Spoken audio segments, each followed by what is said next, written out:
Welcome everyone to Unscripted Coding. Today I'm going to show you something really cool. It's not fully fleshed out, but I think if you have a bit creativity and imagination, this could potentially be quite powerful. Um, so I have right here a simple web page, not really thought out, but it is connected to a control panel here, CMD, sorry, command prompt, not control panel. And I'm just going to go, please go to Google and search up ABC News. Simple task, and I'm just going to say start. What it's going to do is it's going to open up a browser, went straight to Google, and I'm watching this as it goes through here, the steps that it's taking, and you can see that went to ABC News, task completed successfully. Now, I can take this further, and I think what's exciting here is actually go to Google, search up Amazon Kindle bestseller and ask me which book I want to add to my basket.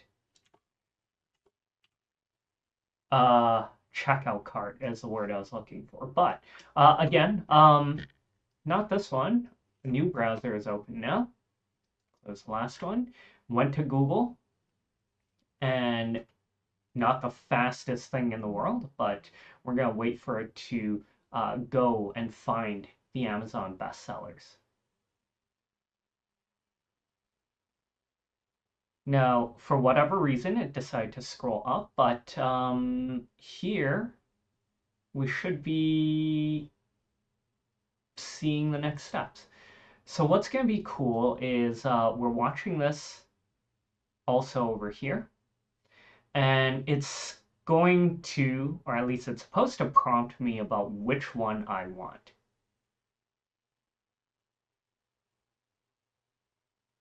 Sorry, it's still dealing with the Canada America thing, so it's going to take a second. And here, it's prompting me which book do I want. And I'm going to say number 2, please, and submit an answer. What we should get is number 2 was Women Down, and hopefully it's going to add it to my cart. So give it a sec while it's processing each of the steps. Scroll down just to look for an add to cart. Well, while that's happening, I just want to explain what it is I'm doing here. You may have heard of Comet browser. This is one of the AI browsers that you can download. There are many others. I think Edge and very recently Chrome announced that they're going to automate it as well. Now, I've been using Comet pretty heavily in my personal life for posting things up on Craigslist, for checking my email. It's actually quite cool and it's gotten a lot better. But regardless of what we want to do, you are limited by the design of the browser of your choice and also security. Now, I have a cavalier attitude towards security for my personal life, but if I want to bring this into the workplace, if I want to start automating tasks that I use at work, it becomes a lot harder. So there are 2 things. One, Perplexity is using all sorts of models. Where is it going? Do I trust Perplexity? Not really. But if I had a different tool that uses an API key that is tied to an enterprise account, which I've had in most of my workplaces now, OpenAI or Google Gemini, I'd feel a lot better about it. So there's one security aspect.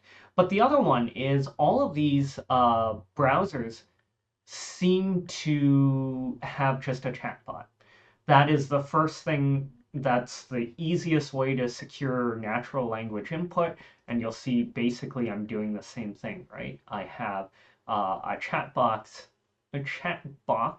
and I am just asking for things. But the next steps are pretty simple. I can actually pop up, as you saw, and solicit more feedback. I can have a conversation, or I don't have to have a conversation at all. So in this case, I can click load demo, and a prompt is set up for me already, or I can do certain things. So I can tell the browser specifically to go to web pages already if I wanted to log in, to do all of those things before I even get to the AI part. Okay, let me just show you really quickly here. We have our book added to cart, so everything worked out very well. Really, that's all I wanted to demo, that I can have a chat box and solicit additional feedback. And this is all done in another web browser. Just any web page, I can put this on Firefox, Chrome, whatever. And because it's a web page, we have done so much web design. I can change this to whatever I want. I can put boxes up on the top left, top right, top bottom. I can have buttons. I can have a display panel. I can show this in all sorts of different ways. That's not as boring as this. So what is it that we've done? Well, the tool I'm using is Browser Use. They have an online browser that you can use. They have their own model as well. But at the end of the day, you can actually use a free open source version of Browser Use, and you can tie it with any provider you want to use. So Gemini Flash is what I've been using. It's quick, it's cheap, it's one way to go, but you can use other providers as well. Now, Browser Use is pretty cool because it's open source, so you can take a peek at it. It's using just basically Playwright, which is an automated testing software. You can use Firefox, Safari, Chrome, whichever browser driver you want to use, and you can start creating it. And the code is quite simple as well. So I'm going to pull this up, move this out of the way. That way you can take a look here.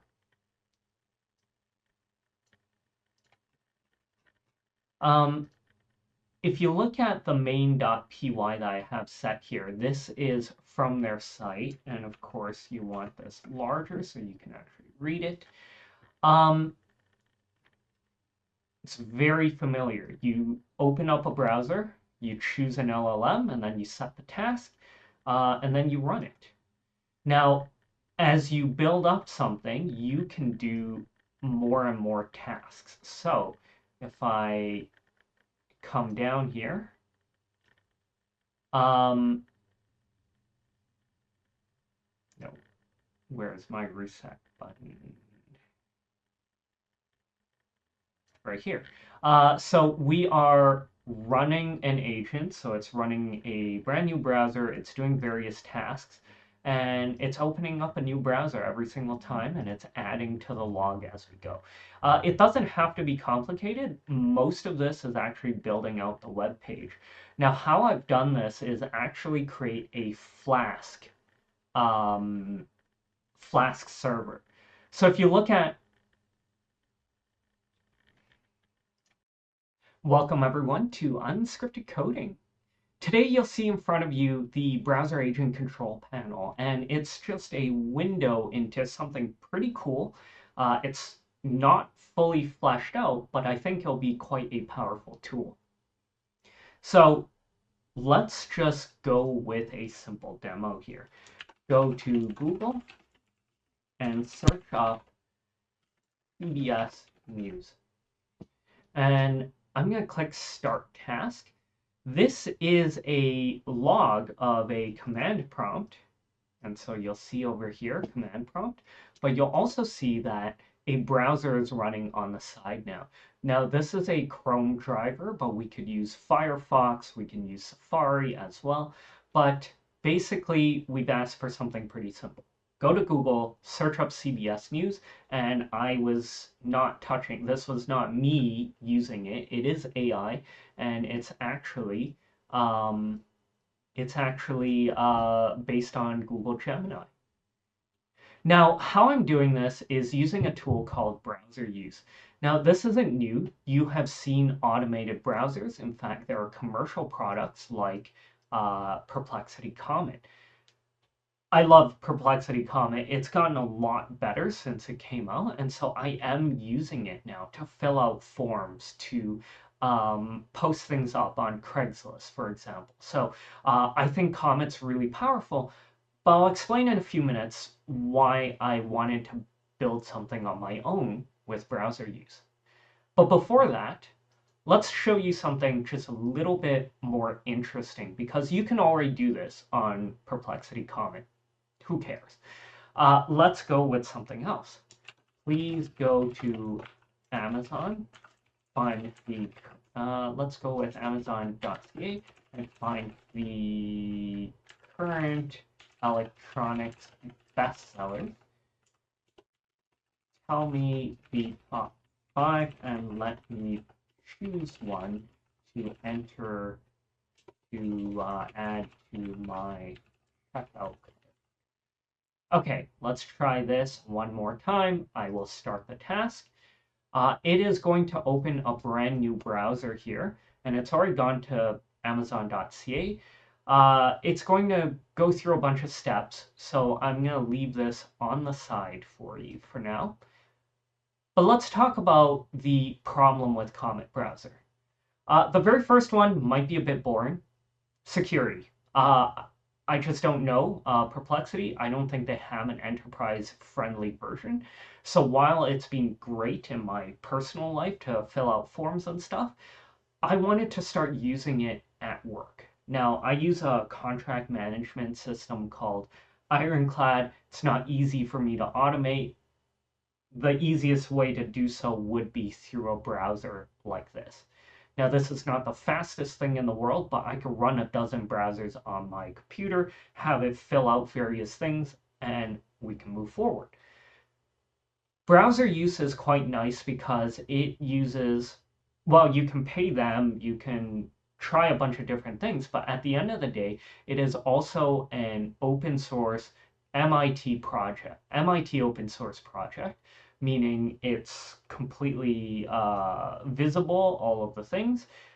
But more interestingly, you can use a key, sure, from browser use specifically, but you can use an OpenAI key, a Google Gemini key. You can use different API keys and different brands of LLM providers.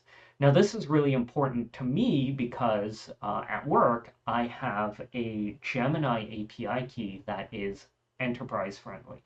For this API key, they promise, a bunch of confidentiality, retention policies, what have you.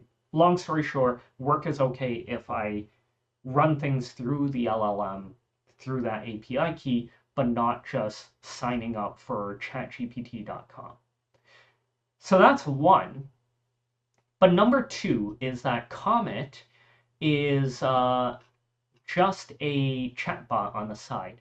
Now, I don't want to show you my current Perplexity browser, but basically it runs a chatbot on the right-hand side, and you can ask it for various things. In fact, it's kind of similar to my design. You ask it for things in natural language, and therefore you will ask it to do things, and it'll follow in the right steps. The problem is you don't really have too much control over the interface. Now, it looks like a chatbot. There's a couple handy features like slash commands, so you can save some prompts. But other than that, you don't get a lot. And what I wanted to show you here is that, look, I have asked it to go to Amazon. It has given me a couple options, and I'm going to say, please go with number 4. But what's really important here, and here's where I'm saying it's half-baked, what's really important is I have full control of this interface. Yes, it could be a chatbot. Yes, it can be a pop-up. Yes, it can stop midway through an agent process and solicit more feedback as we saw. And right now you can see I chose the Fire TV stick and it's trying to add it to cart now. And there you have it. It's in cart. Fantastic. Um, that's really the extent of the demo. Now, you might be wondering, well, what's so special about this? What's special is that because this interface is all on my own and it runs separately from the browser, I can do all sorts of things now. I could put buttons that just have my 1, 2, 3. So I could say routine 1, routine 2, routine 3. I don't even need to type the / commands. I can just click a button. I can rearrange it. I can organize it. I can really build a command center right here. Not only can I just automate it through buttons, but I could start building more advanced tools. So, for example, I can do a bunch of calculations here first. So I can put in a tool that takes in PDFs and documents, pull out the information, find what I need to do, and then go into browser mode. And so what I'm envisioning at work, at least, is I drag and drop a bunch of PDFs and docx files. I am going to parse through them with a bunch of JavaScript code, and then it automatically flies out into the browser, starts doing things, and I still have this chatbot on the side allowing me to start redirecting the browser if I need to. And so that automation is really quite critical. And all I wanted to do in this video was prove out that yes, we can automate a browser, but we can control the interface as well.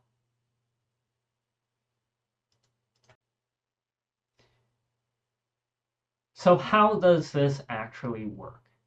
Well, browser use is not like Comet. You don't just download and install a browser. This is code. You can take a look at the GitHub repository. MIT means you can build it into all sorts of things. Really helpful. But all in all, it is a Python implementation. You can choose different browsers, but most importantly, you are running a script. And so let me pull up my script here. And let's go first with the main.py file. This is an example straight from their website. I think I made very minor changes, but largely all you're doing is turning on a browser, choosing your chat, your LLM, and you can choose Google, OpenAI, their own browser use model, whatever, and then you set a task and you set it to go. So just agent run, wait till it finishes, and then it's done. So in theory, you can build this into all sorts of, you can just build it into your Python script. If you have a very predictable task, this is great. You just have a run.bat file on your desktop. It shoots off a Python script, and that's where you can do maybe all your calculations, maybe store all your text, maybe whatever it may be. So one example might be your script will fetch an Excel file on your desktop, read through a bunch of things. Depending on what's in that file, go to different sites and enter things. Just one way of doing it. Now, that means you have limited control at that point. Maybe you can have a command line interface. But what I wanted to do, and what I was quite excited to see working, was I used Flask. Flask is a minimal server, and so it runs Python scripts on the back, but it gives you a HTML or a web page to work with.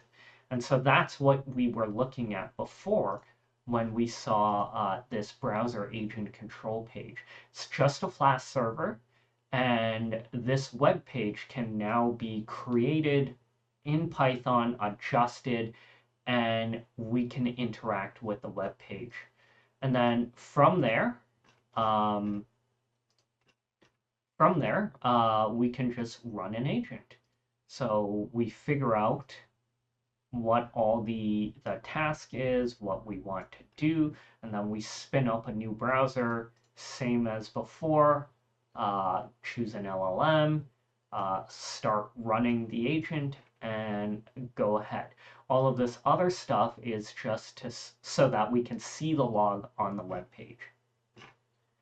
Now here you can see the HTML for our page. Now that's the bulk of it. Looks like a long script, but really it's quite short. Um, it's really just a web page. And since we've done so much web design on this channel already, you can imagine all sorts of ways we can improve this interface significantly. It really depends on what you want to do. Now, I didn't take it any further because, like I said, I want to use this for work, but I think we can imagine really quickly what I want to do. And that is one big drop area on the page in the center. I'm going to drag and drop a couple docx or PDF files. It will use JavaScript to parse through those files. Especially PDFs are simpler. DocX has been a nightmare that I've been dealing with, but that's a story for another day. But we parse out what is the content, what is it about. I'm using LLMs to understand what's in the document, and I can take out what is the date of the document, how long does it last, who are the parties on either sides of the document, what is this document, and maybe a quick description. And then from there, once I've parsed that information out, I can run another agent that says, go to ironclad.com, go to the CLM, go start a new workflow. That is lingo for start a new project in Ironclad. Click the right buttons, fill in the right things, and then click submit. Nice and simple. Now, the other thing that I was learning just before this video is that we can keep these browsers running if we'd like. Sorry, not this one. More like this one.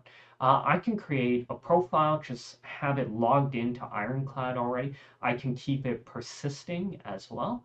So I can potentially say, go to Ironclad, and then wait for me to log in manually, and then afterwards, then proceed.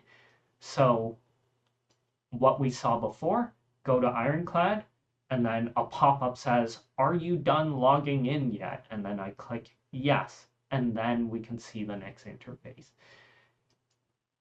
Anyways, I'm pretty excited. Browser use has given me so many ideas for fine controls over browser automation, and I've seen it done really well. Comet uses Gemini just like my version of browser use. So by no means is it very quick, but it's just like having 5, 10 tabs running on your computer. I'm just going to set it up so that it's starting 10 different tasks. Go grab a coffee, go grab a donut, come back in 15 minutes and let it muddle through what might have taken me, 1 or 2 minutes furiously clicking things as we go. All right, I'm going to stop it here, but browser use was fun to play with, really easy to set up, and I hope more people see the power that browser use has in automating tasks. Thanks for watching. And if you have any comments or suggestions or ideas about how you want to use browser use, leave a comment below and please subscribe. Thanks for watching. Bye.